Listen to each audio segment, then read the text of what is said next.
Hey everyone, welcome to the Matt Report. I'm your host, Matt, and I interview folks who are WordPress entrepreneurs, developers, designers, anyone who's using WordPress in their day-to-day business to either help with their career or make a living.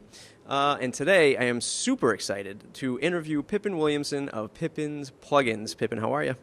Hi, everybody. Doing well. Awesome.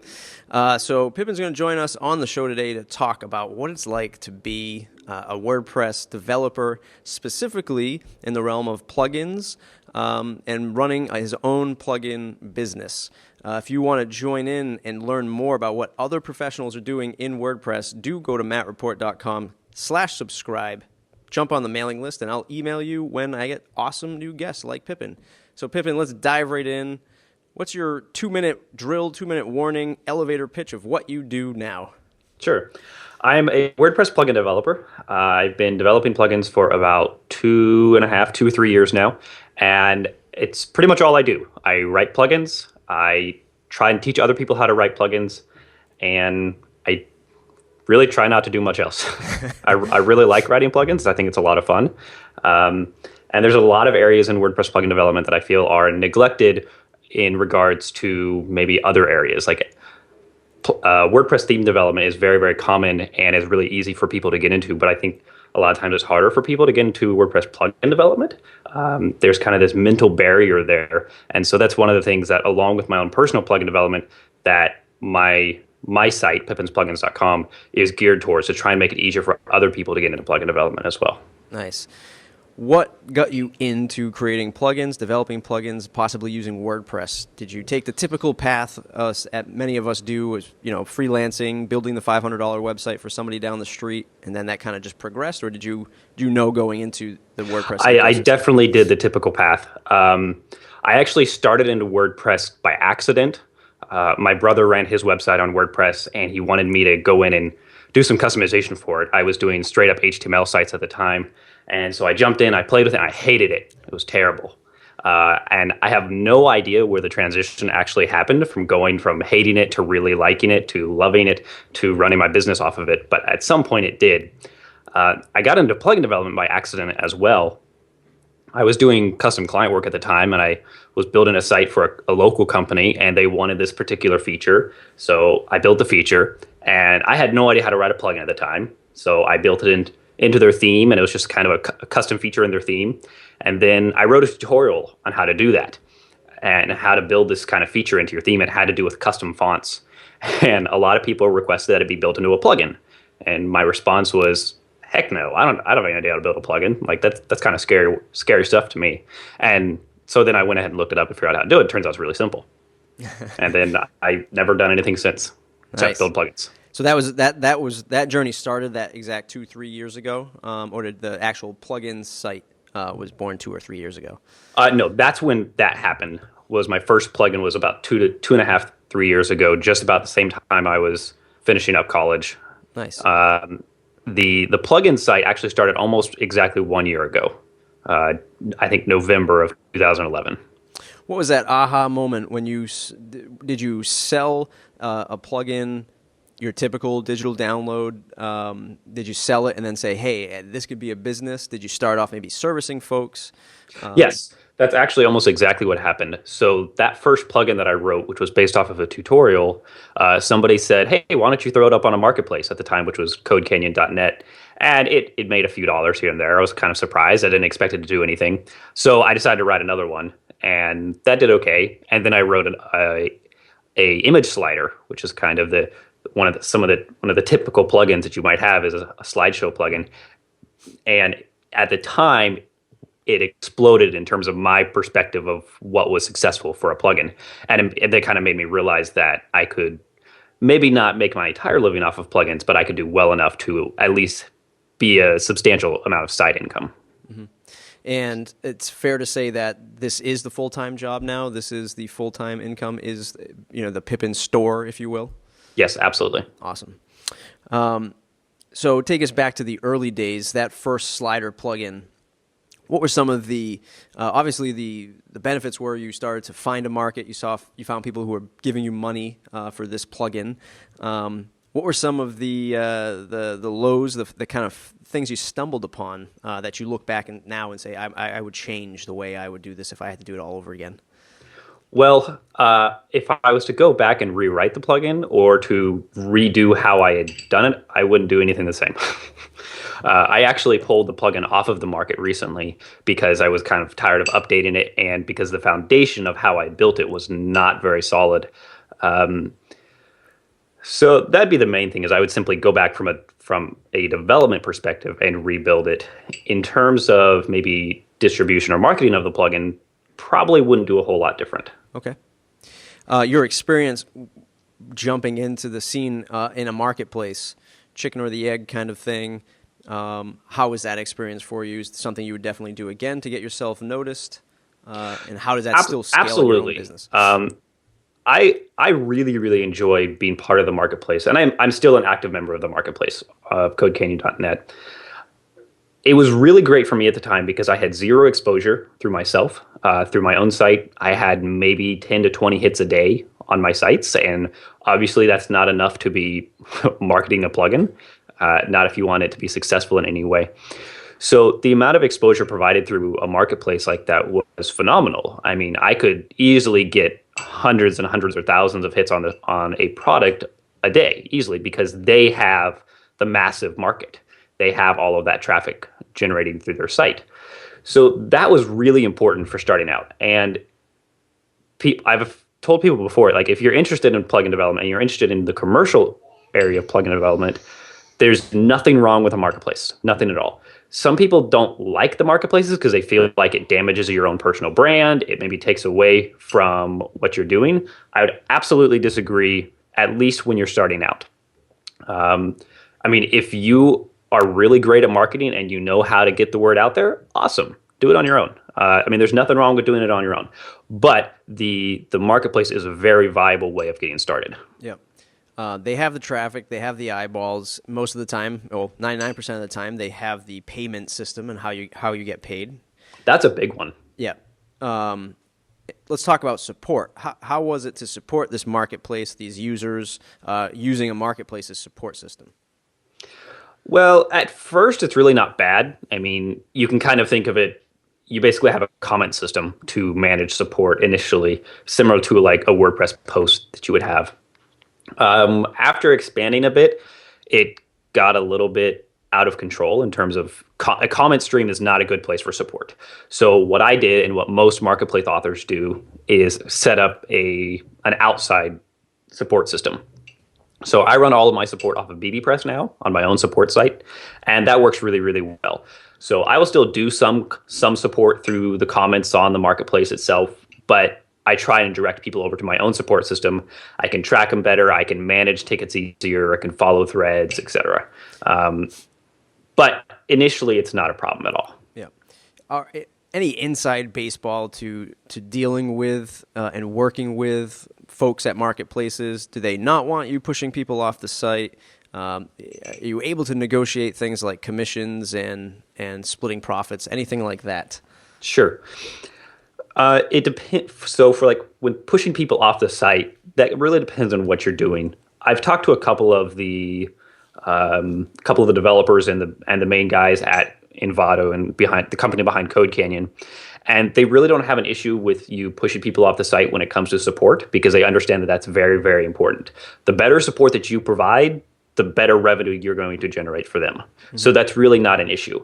The only time that, at least that I'm aware of, that became problematic was primarily on like ThemeForest or a more of a template marketplace, because you are pushing people off to perhaps your own theme demos. So you have your own demo site that you are running all of that through, and so it's taking people off of the site and then maybe going back to it through an affiliate link or something along those lines.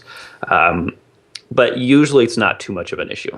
Okay, and that's something that they actively police, especially in the ThemeForest side. They'll watch for that kind of activity. I don't know how actively they police it. I mean, I know a lot of top authors that still do it. Honestly, I think a lot of times it depends on who it is that's doing it. There are certain authors that they're going to let them do more or less what they want because they're generating so much revenue for the company. And when you first initially jumped into this, were you fine with the I think they were when you first start out with them, it's maybe 60/40? At the time, it was 50%, and now when you no, that's not right. Yeah, I got 40% initially. Yep. Then they changed it later on, so the new authors got 50%. Some people looking at that saying, "No way would I entertain giving somebody else 60% for all my hard work." Your advice to them if they're thinking that way? It all depends on the amount of traffic that you can do otherwise. If you can market it adequately, fine. However, from day one, being able to market it to thousands and thousands of users is a pretty darn good reason to take a commission cut. Yep. Awesome. Now, looking at that 2-3 years later, did you ever expect to have this many plugins, this many products? Is that something that you had a grand vision for, or has it just kind of domino effect as you go? You get these ideas to create another plugin or grabbing community feedback. How do you scale that? There was a little bit of intention once I realized that I wanted to continue doing plugin development to write more and more plugins, but it definitely dominoed. I mean, a lot of plugins that I have, whether it's a free plugin or a small commercial plugin, really just kind of popped into my head one day and said, "Hey, let's go ahead and write this." So I spent the next couple hours writing it and pushed it out. Nice. Obviously, like bigger plugins take time to work out the ideas, actually develop the plugin. But there's some of them that are an hour's project and they're done. Yeah. So those particular ones have kind of dominoed in that they've just scaled up to being there's more and more of them. Mm-hmm. Do you do a lot of market research, or do you have somebody you go to or another site that you say that you go to often and say, I think I'm going to build that solution, or 100 people told me that they want this solution? Do you do any kind of that feedback? I do it occasionally. It depends on the plugin. I have on my site, for example, I have a form for people to suggest plugins. So if they have a plugin that they want, they can submit a suggestion, and I always take those into consideration. And there's been a couple plugins that have come about because of a suggestion that somebody submitted. If it really depends on the plugin that's being built. There are some plugins that simply knowing the community, being around, watching what kind of plugins are released, what people are building, there are some that you just know do not exist. And so there's not, that market research is being done, but it's subconsciously. There are other times when I have definitely looked around to see if I can find an existing plugin or system to do what I'm looking for. And usually that's not because I'm thinking of building a plugin, but because I want that feature, and then I find that it doesn't exist, so I build a plugin to take care of it. Yeah. In terms of just thinking of different strategies for folks to use to kind of build their plugin business, have you ever done anything like look at the WordPress.org repository, found a super popular free plugin that maybe some people aren't happy with, or it's just not getting the support that it should, or some of the features, and then you went and built something just simply better for a small premium fee? Or do you not think that strategy would work? No, I think it would definitely work. Okay. If you can find a plugin that is very, very popular, maybe not necessarily in how well it works, but in terms of the need that it fills, the features that it provide, then absolutely. I've never personally done it. Okay. You build the site, you start, you start pippinsplugins.com, and support starts to grow. You are a support monster. I see the screenshots from, I think most recently was your 3,000th post on your own support forum. In terms of scaling a business, and you kind of chimed in on a conversation I had with another premium plugin developer a couple weeks ago. In growing the business, it's all about, or not all about, but a good portion of it is that support. Absolutely. How do you handle it? How do you plan on scaling it? Is it by getting other bodies in there to answer questions? Is it some systematic approach? There's a couple of things to it. So at least when it comes to the amount of support that I'm able to provide, there's a couple of things that are really important. Number one is never missing a single support ticket. I guess that's more about maintaining the quality of support as opposed to managing the amount of support. But being able to easily know or easily follow the tickets that are open, be able to know immediately which tickets need to go and be answered, how many tickets are being answered, making sure that you have an adequate system for getting notified of new tickets, all of those different things, and making sure that basically you keep on the ball when it comes to support. In terms of actually scaling, it is getting extra bodies in there is hugely important. We now have four of us that help with support. I have two support systems I run. I run one that is for all of my plugins, which is support.pippinsplugins.com. And then I run a separate one that is specifically for my main Easy Digital Downloads plugin and for that ecosystem. And so those are maintained separately. On the Easy Digital Download support, there are 3 of us that actively provide support, with a couple of others that volunteer a little bit of time here and there. And then on my other global plugins, support.Pippin's plugins, there's 2 of us. I still do probably 90% of all support on both of them, though. Give some insight to folks who maybe are already starting to hit that scale where they're getting a lot of support tickets coming in, and they need that extra help. How did you find folks to help you? Was it just a help wanted ad? Find people that use the plugin. Okay. Those are the single best people that you can find. Yep.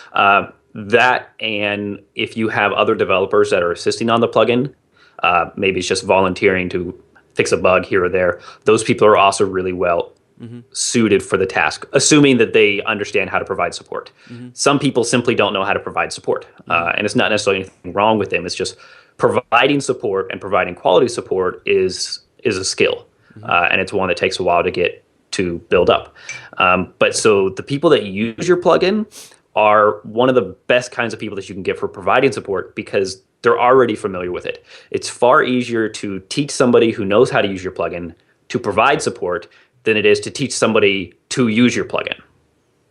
I've tried to do it both ways a couple times, and teaching someone who's not familiar with the plugin at all is very difficult. In terms of the business, are you paying these folks to help you? Are they getting some kind of commission, affiliate links? What's the best way to draw in good help that might not otherwise just volunteer? It really depends on your business model. In this case, I pay them all. Okay. I pay them each an hourly rate based on just how much time they're able to volunteer. None of them are full-time, and none of them have set hours. It's really the time that they can volunteer. I mean, not really volunteer because they are getting paid for it, but the time that they can take each week to answer tickets. We are working on getting a more set schedule with a couple of them to say, you're going to be doing support between this and this time on these particular days, to have a little bit more of a structured system. And I'm sure that that's probably what most support teams do. Your experience with kind of, I'm sure you never really planned on managing a virtual team. How are you managing that virtual team? How are you making sure these folks are actually doing what they are supposed to do? That's some of the stuff that we're still trying to figure out, to be honest. So a lot of it is trust, because I know each of them very well. I trust each of them very well. So it's not really an issue to make sure that they're doing it. It's not really an issue to make sure that they're doing it as opposed to pretending that they're doing it and just sending you an invoice. I think it's more of an issue of just making sure that it does get done is probably the challenge. And we're working on establishing systems for that. Active communication, whether it's through Skype or email, is really, really important for sure. And I think active communication on what your expectations are. Like when I initially hired my first support guy, I just kind of said, all right, here's the support form. Go do a couple hours a week. It doesn't work. It doesn't work because that kind of forces them to go in and look for tickets to answer, maybe monitor it themselves. Maybe once they get established with the system and they're used to it, that works a little bit. But I think you really need to establish a system where you are actively assigning. So whether you are assigning tickets to say, these are the tickets you need to answer, or these are the tasks that you need to complete, I think that's really, really important for keeping a team active and going. I guess it's a happy balance between micromanagement and encouragement. Definitely. My old job, I was a middle tier boss, and being micromanaged by the above management was never fun. No, it's not. And now running a more distributed team myself, I do fall into the pitfalls of, okay, yeah, here, I know you're going to do this. Just go ahead and help these people. And if you're not setting that expectation, that could definitely be a bad thing. Not a super bad thing, but it's usually comes down to just loss of time, right, versus them just not doing it. So you're absolutely right. A lot of folks that I've spoken to so far actually came from outside the WordPress community and are more inclined to do proprietary code, and the code that they write is theirs. So I think when some people look from the outside and see something like your flagship product of Easy Digital Downloads, they're saying, wow, you're putting out an awesome piece of software for somebody to potentially make millions of dollars with for a very small fraction of that price. Where are we going with prices of plugins? Should they be more? Should we be getting paid more for what we do? I think it's kind of a difficult question. It depends on whether the pricing scheme for your plugin. So, for example, all my plugins that exist on a marketplace have a one-time cost, and that one-time cost gives you unlimited usage. So when it comes to a pricing model like that, where you simply pay a price to use the plugin, period. Absolutely. I love high prices, and not just because I like the extra revenue, but I like paying for plugins that have a higher price. Some of the ones that are well known would be like Gravity Forms, Backup Buddy, etc. These are all in what a lot of people would consider the plugin market. These are expensive plugins. Now, if you look at the fact that there's hundreds of hours of development put in these plugins, it's not pricey at all. You've literally paid $80, $60, whatever it is, for hundreds and hundreds of hours of development work, and also paid for a system that is probably going to save you, depending on how much you use it, a lot of hours. So I have no problem with those prices, and I really like to see those prices. That being said, I also run half of my business off of a marketplace that does not use those prices. It uses the really low tier prices. And so I can respect that too. There is something to be said for low prices in terms of generating a larger number of sales. Sometimes. I don't know that lower prices actually affect the number of sales or not. But I think it's interesting because the customers that will pay for a higher price plugin as opposed to, say, a $10 plugin are typically the much better customer, and they're easier to support as well. I don't understand why it is, but the lower the price, the more difficult the customer. On average, the people that I have the hardest time supporting are the people that use free plugins. Mm-hmm.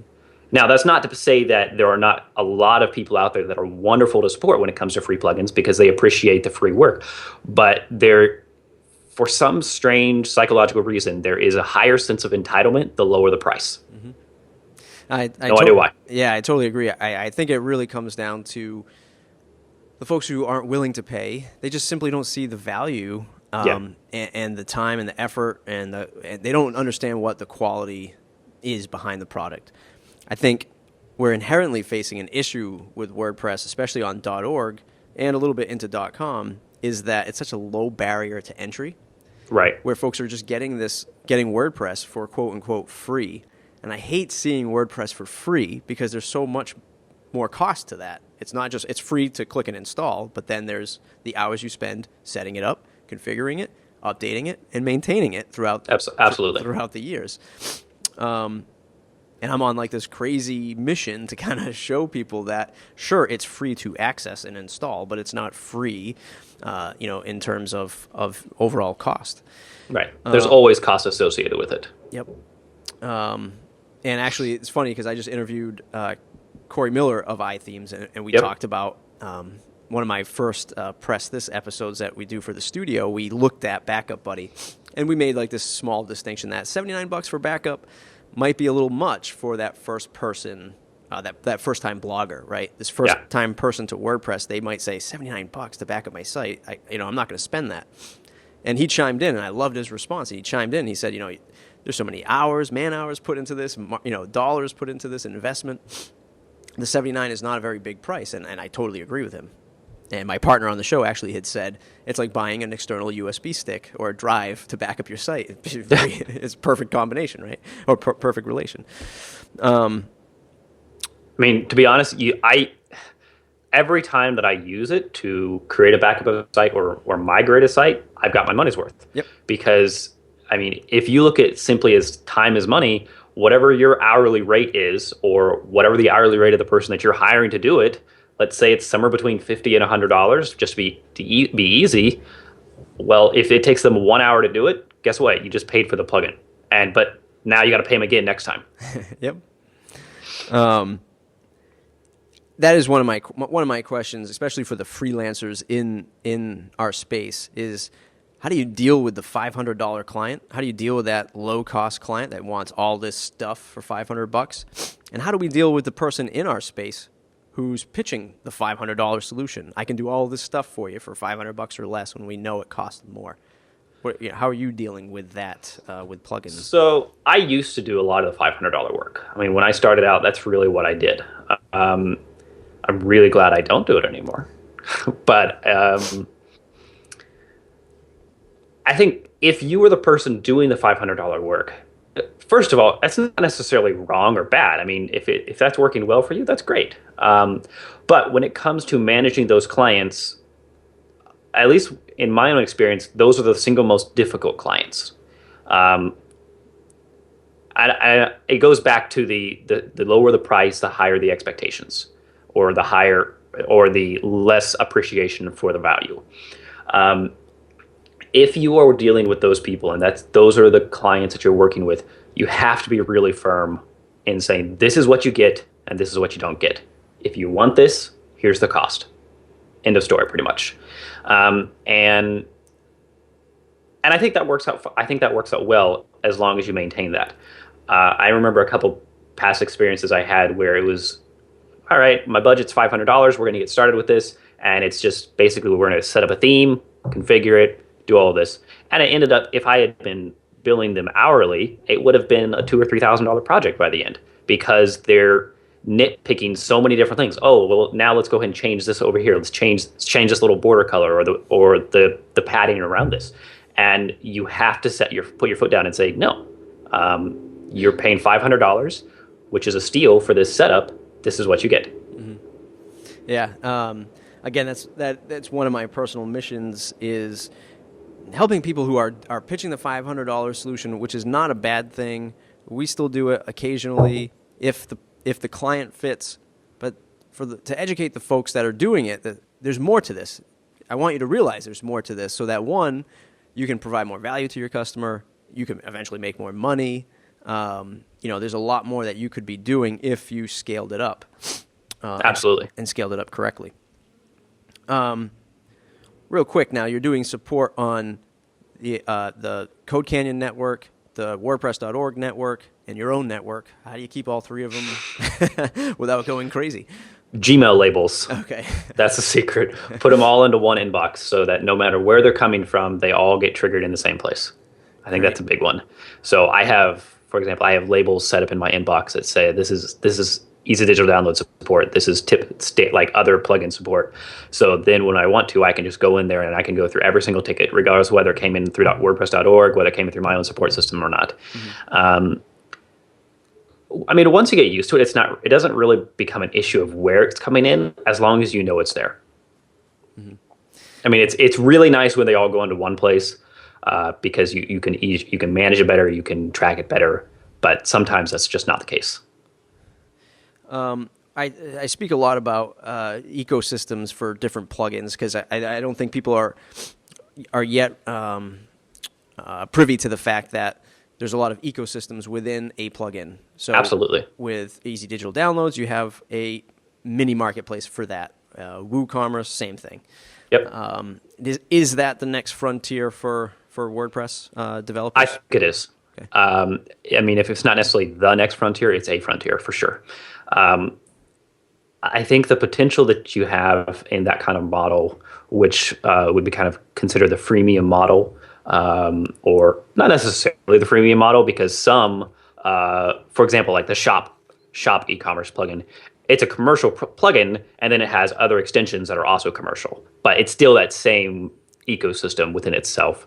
I think it has huge potential and gives you the option of building much more powerful systems without building a plugin that's going to break every single site because it's so large. Yep. I mean, if we put every single extension that we have for EDD into one plugin, it'd be massive, and it'd be much more difficult to maintain. There would be a lot more compatibility issues, et cetera. So being able to separate them out into modules or into extensions allows us to utilize these features that maybe a much smaller percentile of the users actually utilize and make them available to people who want them and need them, but don't impact the people that don't need them. Mm-hmm. Our typical model for whether something goes to an extension or not is if, say, 75% of the users are going to use it or likely use it, we're going to put it in the core plugin. There's always exceptions, but in general, that's kind of the rule. If it's something that 20% or less are going to actively use, there's no reason to put it into the core plugin. Zero. I mean, not necessarily zero, but it works really well as an extension then because it's a much smaller area. There's a much smaller market for that. That market may still be huge. It may be thousands and thousands of users, but in terms of the overall number of users of a plugin, not very many people use it. Mm-hmm. I think this kind of ecosystem is really cool because it allows us to build in all of these features that different people need without causing that problem, without causing that serious bloat issue. We can build an extension for one person and they can have that feature, and that's awesome. But they're the only one that needed it. So why would it go into the core plugin? And I really like the fact that that's possible in this kind of ecosystem. Right. Yeah, I think definitely ecosystems are, tremendous value and a great way for somebody to get their foot in the door with, a good, not just a good plugin, but being able to get into a community like yours, maybe like a WooCommerce, that type of thing, because you're going to get the support. Mm-hmm. And it gets that 80-20 rule out of the way where, hey, maybe the core plugin was free or very, very low dollars where it's solving 80%. And when I know I need to get to that next step, like a payment gateway or, integrating with a mail system, I can always go back and snag that functionality. Absolutely. What's one thing that really works one thing really worked for EDD for your business besides filling the need of easy digital downloads? What was the one thing that you could really say, this is my flagship product because people really like it for this? Honestly, I think it goes back to the ecosystem. Okay. So like the core plugin provides a need. I originally built it because I felt like none of the e-commerce plugins out there really did digital downloads well enough. Some of them do it well, some of them do it okay, some of them don't do it at all, but none of them really focused on it. So that's where the initial let's fill in the gap comes into play. And then we're able to, I think it's one of the reasons it's been really successful is because of the ecosystem, because we're able to provide all of these extensions to further what people can use the plugin for. I mean, out of the box, you can sell digital products, and you can do that really well. But let's say, for example, that you want to set up your own marketplace. Well, suddenly you have to have things like tracking commissions for each individual author. You have to have all of these different little features, and that's what extensions are for. And so by building these extensions and making them available, our user base or our possible user base goes from X number to double or triple that, or whatever the multiple is. And I think that's one of the big reasons. I think that's also one of the big reasons why WooCommerce and JigoShop are so successful, is because of that ecosystem. Mm-hmm. I totally agree. Let's talk about WordPress for a little bit, and WordPress as a business. And one question I've been asking folks who are running a digital business like yours, what are your thoughts on WordPress.com adding your type of premium features but giving them to their .com users for free? What are your thoughts on that? Is that something we should be scared of, we should be paying attention to? I I think the idea is really cool. In terms of should we be concerned about it from a business perspective, I don't really know. I don't think I have any really solid thoughts on that because I haven't really seen it happen. Okay. I mean, we've seen it a little bit. I'll give you my example is I interviewed Brian Castle of restaurantengine.com. Yes. And then the next day, .com, WordPress.com. I got to keep remembering to say WordPress.com for the folks that don't really know. They released the vertical of restaurant themes where you can add your menu and do all this stuff within the theme. So I guess I'm looking at it from that perspective. And then only, I think a month ago, they introduced a new quote unquote VIP package, $500 a month for a VIP, almost a VIP-like experience.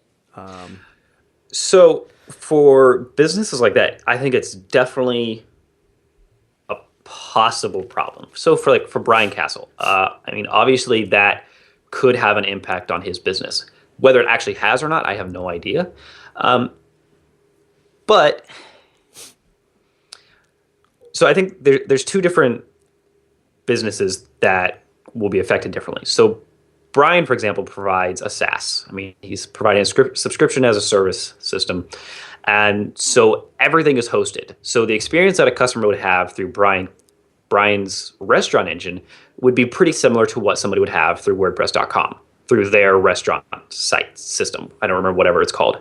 They would be very similar because both of them are hosted solutions. However, if we look at, say, like my business model, we don't have a hosted solution for EDD. So if WordPress.com were to introduce that, it would most likely be the same kind of hosted solution where this is what you get, take it or leave it. So it wouldn't really impact me if that's what they did. But if I was running a SaaS, then I could definitely see an impact. Mm-hmm. What is it a bad thing? I don't know. Mm-hmm. I think it's really cool that WordPress.com is offering that because I think it's a lot of potential.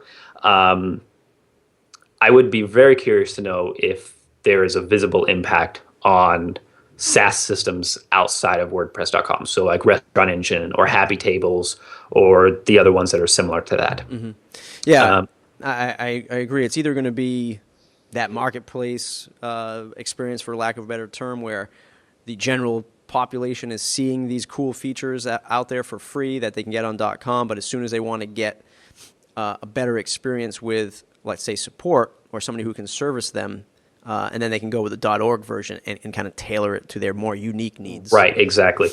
I've talked to a couple of people recently who are on .com for whether it's their own personal site or if it's something more extensive like a restaurant site, and they've discussed moving to .org simply so that they have more control. Mm-hmm. And I think the control aspect or the freedom aspect to do what you want to do is one of the key important factors. Mm-hmm.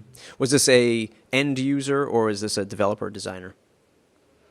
This was they weren't really developer or designer. They were more the business person. Okay.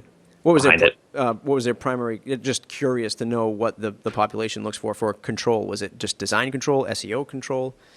They didn't say. Oh, I don't. Okay. I mean, it was a pretty brief conversation, but it basically came down to the fact that they have more freedom to, for example, they can install whatever plugin they want on .org. Yep. They have the options of doing that. I mean, WordPress.com provides some really, really cool features. I use it for one of my microblogs, and I love it. It's great. Mm-hmm. But at the same time, I'm in there and I'm thinking, I wish I could do this, and I can't. Yeah.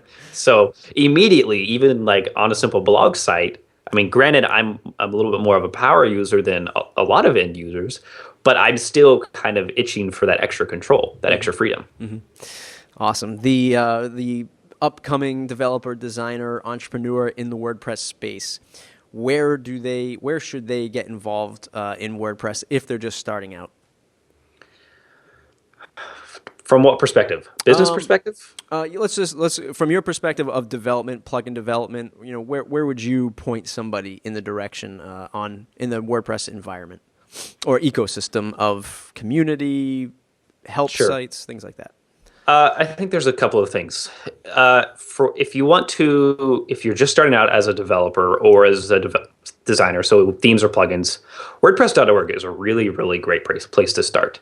Some people will criticize .org because there's a lot of fluff in there. There's a lot of things that we maybe would like to say didn't exist, but they do.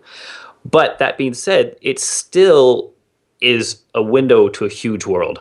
I mean, there's so much exposure through .org. I mentioned early on that the marketplaces are a really great way to get exposure for a commercial product if you don't have that exposure.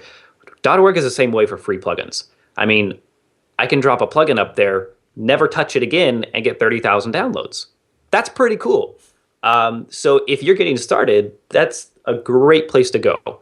The other big one, if you're interested in getting involved in the community, there's a couple of things. One is start contributing to other projects, whether it is WordPress core, maybe you want to start contributing patches to it, helping out with tickets. That's awesome. That's a really great way to get recognized. You could go from nobody to somebody that a lot of people know, or a lot of important people know, very quickly by simply jumping in and helping with WordPress core development. Helping out with other people's plugins or themes, and whether that's volunteering in their support forums, volunteering to contribute patches or improvements to the plugin, those are also really great ways to get noticed. I mean, this is kind of subjective, but me personally, and I'm sure this applies to almost everybody else, I'm going to take much more notice of somebody who actively jumps in and says, hey, I would like to help. Here's a patch, or here's a suggestion, as opposed to somebody who posts a small feature request on a forum, for example.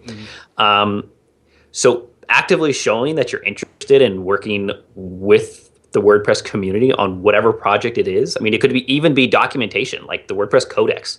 Anybody can log in and edit it. All you have to have is a WordPress.org account, and you can contribute to the Codex. All of these things are really great ways to get noticed and get out there. I think it's really just about working with other people that are already in the community. What's your experience in the value of WordCamps and attending WordCamps? I think they're awesome. I don't necessarily think they're always awesome to go to for the talks. Okay. I love the talks in general, but I get much more value going and just meeting people than I do from simply listening to the presentations. I mean, presentations are great. I mean, obviously you've got these people that are presenting on a topic that they know well, and it's really great to absorb that knowledge. But the number one thing that I really enjoy from WordCamps is networking, getting to know people face to face. Maybe there's a developer or a designer that I know online and I know what they've done, and then meeting that person face to face is great. It builds that extra connection. There's been a lot of, whether they're small jobs or projects that I've done, that have simply come from the fact that I met you in person. It's a lot easier to work with somebody or to be interested in working with somebody when you know them face to face. I mean, you may seem like a great person in email, and I may think I want to work with you, but it's much easier to get that idea and have a solid understanding of who this person is when you meet them in person. Yeah, that's huge for me. Yeah, that is the resounding answer to WordCamps when I interview people, and when I talk to other people about either building their business or building their WordPress business, that we all get caught up in the noise of just social and Twitter and Facebook and LinkedIn, and sure, you just throw some keywords in your site and all of a sudden you'll be found and make millions of dollars. I still think the biggest payoff is the physical handshake, the physical real networking. Absolutely. I really enjoy the fact, and I think the WordPress community is the rare exception to this general rule, but I love knowing people online and having a kind of a general understanding of who this person is, what they do, and then meeting them in person to find out that they're a really genuine person that is interesting, exceptionally polite, and just a good person in general. I think that's really awesome. And the fact that I can very comfortably go from sitting in my office in my little digital space talking with people on Twitter to going and meeting them in real life is great. And not once has this been, oh, this is kind of weird, we're meeting in person. Like, I mean, we're all just in the digital sphere. It doesn't happen. I mean, all of these are real people that you're working with. And I think going around WordCamps and meeting them simply enforces that idea more. That's awesome.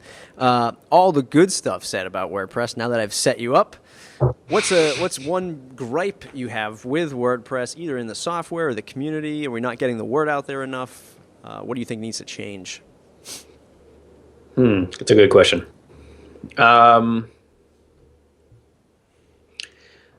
I think one of the things that needs to change more, and this is something that is changing, is the stigma around commercial plugins.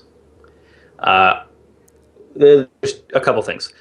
There's a stigma around commercial plugins with some members, whether they're core contributors to WordPress or just general people that say, wait, aren't all WordPress plugins are free?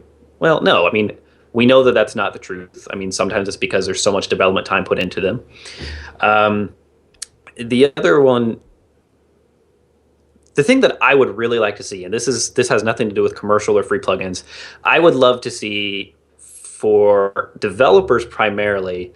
I would love to see the mental block that there is to get into WordPress plugin development, get that removed. Um, I know from my own experience that there is this kind of mentality that most people have that says WordPress plugin development is difficult. And obviously, this is primarily for developers. I mean, because if you're not a developer, well, it's going to be difficult.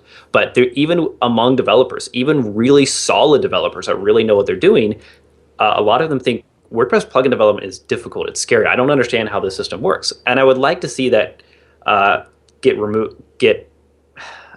mitigated a lot more. Because honestly, if you know how to write a WordPress theme, you know how to write a plugin. It's more or less the same thing. There's very little difference to it. And I would also really like to see a more appreciation for individuals' work, whether that be a level of respect and care for your own work or a level of respect and care for other people's work. I think one of the problems that we have right now with the marketplace system is that we have that low barrier of entry that you mentioned before. So we get a lot of crud. We get a lot of people who, not to say anything bad about them, but honestly should not be writing plugins or themes and releasing them commercially or primarily commercially. The majority of my support tickets come from bad development practices in other systems because they've caused conflicts. Now, that's not to say that everybody should be a rock star developer, because that's just not true. I mean, everybody starts somewhere. I mean, I've looked back at my old code and it scares the pants off me. It's terrifying how bad it is. Everybody starts somewhere, and that's fine. But I think sometimes we need to have a higher barrier of entry into some of these ecosystems. Commercial marketplaces, absolutely. It should be really tough to get onto a commercial marketplace. Should it be really tough to get into WordPress.org? That's kind of debatable. So that's my big one is the barrier of entry for commercial products. Yeah, I agree with you 1,000%. The hardest thing, or not the hardest thing, but one of the most I don't even have a word to put on it, but when we started 2-3 years ago going to WordCamps, my immediate thing, I originally came from a Drupal shop. When I started my own venture as a WordPress shop, when I discovered WordPress at the Drupal shop, knowing right away, get involved with the community, go to WordCamps, go to meetups. This is how you get involved. This is how I got involved with Drupal. You go to these WordCamps, and there's that invisible line that kind of divides the cool kids with the not so cool kids, the people who are doing it right, Definitely. and the people who are not doing it right. And I think, again, it's that fine balance that we have to walk of, do you just call people out and say you're doing it wrong?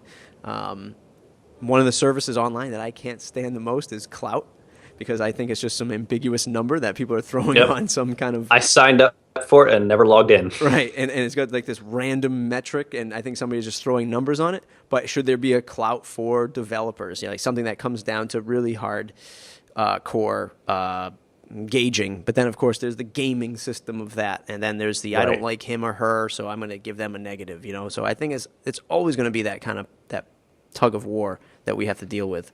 Ultimately, I don't see a lot of value or legitimate value in a gauging system, because I think there's too many variables that are going to make it wrong. You might be a rock star developer that made a mistake, and so that mistake just suddenly costs you your score, and that sucks. And that shouldn't be the case. I think the best gauging that we can do, at least realistically, is is basically on people's work. I mean, if you produce a lot of great products, like that's automatically going to give you a level of respect and trust inside the community. If you constantly push out subpar products, whether your products are free or commercial, it doesn't really matter. But if they're constantly subpar, then that's going to naturally create you this a much lower level of trust, at least within inner circles. So the issue then, I think, is getting those values, or that general idea of these are the good developers, these are the poor developers, or the shops, and getting those out so that they're a little bit more public and easier for someone to understand. There are a couple of theme shops, and I won't name them, but I don't like to use this word, but I really despise them, because they constantly push out subpar products, but they have really great marketing. And so to the average Joe, the average end user, they have no idea what this is in the back end, behind the scenes, but it looks really pretty on the front end. And so I run into issues with them all the time, because behind the scenes, their systems are, quite frankly, terrible. And I would love to go help them, but these are the same groups of people, the same shops that are producing these subpar products. They don't care to accept community help to further enhance their products. There are several theme shops that I have actively contributed to saying, look, here's how we fix this. This is a problem. I've dealt with it 5 to 6 times. Here's how you fix it. And you never get a response. And so those are the people that I would kind of like to push off and be able to help other people know that these are who you should avoid, as opposed to these are the people that actively respond to problems with their systems. They help people out. They encourage collaboration. So I think projects that publicly show that they have community collaboration are my favorite kind. Mm-hmm. For a couple of reasons. One, because they evolve faster than any others, but a project that has public community collaboration is always going to be better. It's always going to be better, and it's also going to be much easier to trust this. If you're open with what your issues are, with what the problems are, and you're openly accepting fixes from people, that says a lot from mm-hmm. you. Mm-hmm. If you work behind closed doors, I have no idea what you're doing. Mm-hmm. Yeah. No, and that's not to say that everybody can open their stuff up and be open like that. But right. when you can, it's great. Right. And you're speaking my language. I love it. I love especially the theme stuff, and we won't mention names, but that is the common cold that comes walking through the door, for lack of a better term, for us. And you post a lot about how you flip reviews. Here's how you go from a 1-star to a 5-star. Yeah. And I think that's awesome.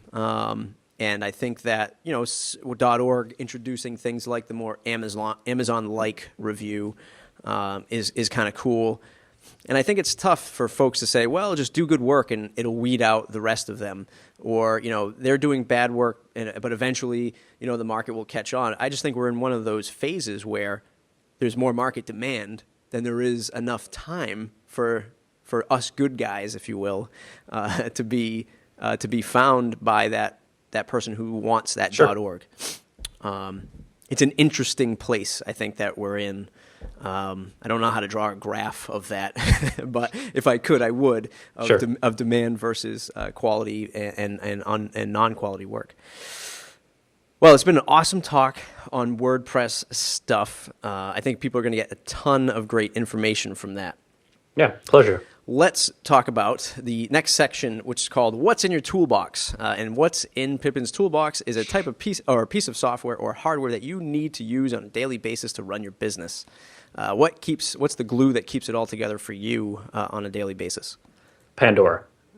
That's an awesome answer. And my coffee maker. Nice. Those are the big ones.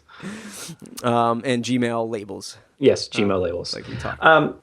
But more seriously, though, there's a couple of things that I use every single day that are crucial to my workflows, to actively progressing development, etc. Number one, as a developer, obviously I have a very close, intimate relationship with my code editor. I use Sublime Text 2. Some people love it, some people hate it, and it doesn't really matter what you use as long as you really like what you use. I've tried a lot of different editors over time for code editing, and there have been a couple times where I decided to give one a go, and I would use it for a couple of weeks, and you can tell very quickly that it's not working for you because you're constantly thinking, well, where's this button, or where's the command key, where's a shortcut for this, and it's slowing your development. So make sure that you have a good code editing environment. It doesn't matter what it is. I used to use Notepad++ on Windows, which is like the most minimal code editor you could possibly get, but I loved it. It was awesome. So whatever it is that you use, Git for all my version control is hugely important. From all technical reasons aside, integrating all of at least my publicly open and accessible work via GitHub is huge. I have several projects that were not on GitHub, and then I have several that were. Having a presence for a free plugin on GitHub is going to dramatically increase your community collaboration, probably by 100-fold or more. Not everybody likes Git. Not everybody knows how to use Git, and not everybody likes GitHub. I can think of a couple people that adamantly despise it. However, the advantages that GitHub has, and for those that are not familiar, GitHub is a public version control system, as well as a way for people to have, you can have like a bug tracker, you can have discussions about issues, things like that. But anyway, GitHub, for the majority of users, makes it really easy for people to contribute back to a project, whether that is to leave a bug report or to submit an actual patch to the code. And having something where it's easy for people to contribute back to the actual project was really, really important for me. It increased our development for easy digital downloads by 10-fold, easily.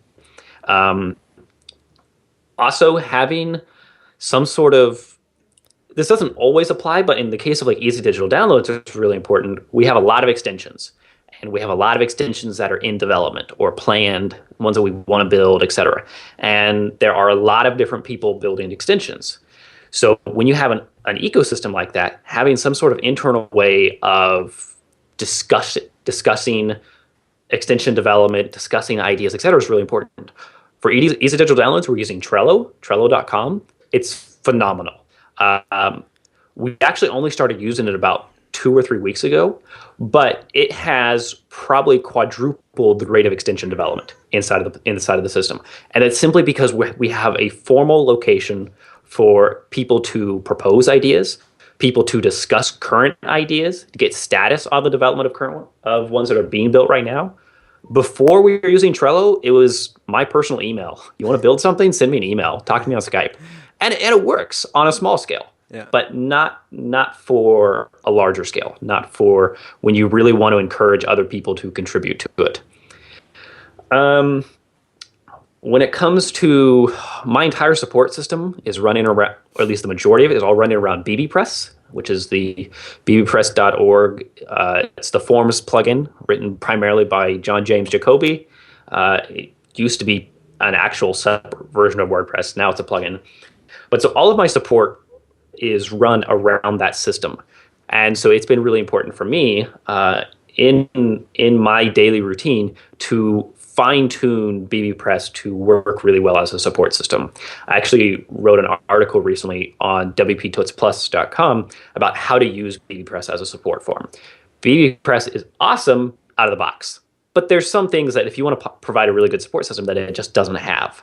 So that those are the really big ones. Yeah. I'm going to try to get that link in the show notes because that was awesome. Sure. That was an awesome piece. I loved it. A couple of my guys, really dove into it. Oh, good. So it was definitely useful.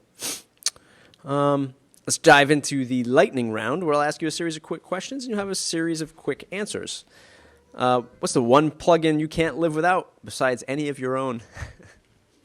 Oh, I can live without a lot of my own. From a business perspective, it's BBPress because of all of the support through it. In terms of just, I simply love this for development, it's called Duplicate Post. It's one of my favorite tools, one of my favorite plugins that's ever been written, and it's really simple. All it does is allow you to duplicate a post or a page to copy it to a new draft. It is the best thing in the world when it comes to setting up test sites or demo sites, etc. That's definitely a handy one. A favorite WordPress or business book? I've never read a single WordPress book. Good. I don't read tech books typically. I find short tutorials, not necessarily short, but tutorials online are typically more up to date, and I get more out of them. Great. A quote you live or run your business by? I can't think of one off the top of my head, honestly. No problem.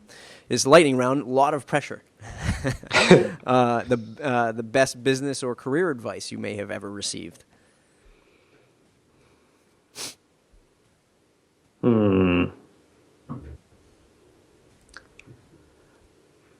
I don't know who it first came from, but it was make sure that you support your products really, really well. That's something that I've learned to live by, and I think it's been a huge foundation in getting me where I am today. Okay. The longest a client project has ever taken, or maybe the development of a plugin? A year and a half. It was supposed to be a 2-month project. All right. So far, the longest is 2 years. If you had to switch to another CMS, what would it be and why? It would probably be one that doesn't exist. Okay. I mean, for one, I really, really love WordPress. I love everything that there is. I have always toyed with the idea of creating my own just for fun, and so that's what I would do. Awesome. Who should I interview next? Thomas Griffin. Okay. He wrote a plugin called Soliloquy. Okay. A phenomenal developer, active in the WordPress community, all-around good guy. Awesome. What's the one question I didn't ask you that I should have? Why do you write plugins? Why do you write plugins? I really like plugins because there's no limit to what you can or can't do with a plugin. In terms of the debate between WordPress plugins or themes, themes always have a limit. Themes will always have a set criteria of things you need to do, whether you have to display your content. You have to display your titles. You maybe have to display things like comments. You have this kind of set standard for what you need to do or can do. I mean, you can always do more than that, but there's a kind of a basic minimum. There is no such thing as a minimum on a plugin. I mean, you can have a one-line code plugin, a one line of code plugin, and it's a complete plugin. It could be very cool. You can also have a plugin that's 5,000 or 10,000 lines of code. There is zero limit. So I hear a lot of people get burnt out in the WordPress theme development world because they're kind of doing the same thing over again. They might have a completely new design each time, but there's still elements of it that are the same over and over again. I can go from writing a plugin like Easy Digital Downloads that takes months and months of development and just say, all right, I'm going to take a break, and for 2 hours, I'm going to write a plugin and I'm done with it. That plugin is never touched again, but is a complete product start to finish in 1 to 2 hours. And I really like that. It gives you more freedom to not get burnt out. It's easier to not get burnt out on them because there's so many different things you can do. Mm-hmm. Yeah, and it's almost there's always like this minimalistic approach in theme design, and what you're able to do is craft a piece of art that could be super minimal, at the same time have a massive amount of utility Sure. to a person or a site with just the check of a button, like maybe like duplicate post. Yeah. It's as simple as that. You just hit duplicate and it does. It's been an awesome interview, Pippin. I can't thank you enough for doing this. It's been a pleasure. I hope everyone learned something from the business angle, the development angle, the community angle that Pippin has massive amounts of experience in. If you want to get more awesome interviews like this, mattreport.com. If you want to stay in the loop, mattreport.com/subscribe. Pippin, plug away. Where can people find you? Where can they find you on the web? What can they do about getting your products? Sure. You can find just about everything about me on pippinspluggins.com. That's Pippin with double I. A lot of people try and spell it with an E, which does not work. So it's pippinspluggins.com, Pippin's Plugins on Twitter, or for my main project right now is easydigitaldownloads.com. It is an awesome product. We use it here on a few projects, and I can't thank you enough for developing it, and it's been an awesome interview. So thanks a lot. Great. Thanks, Matt.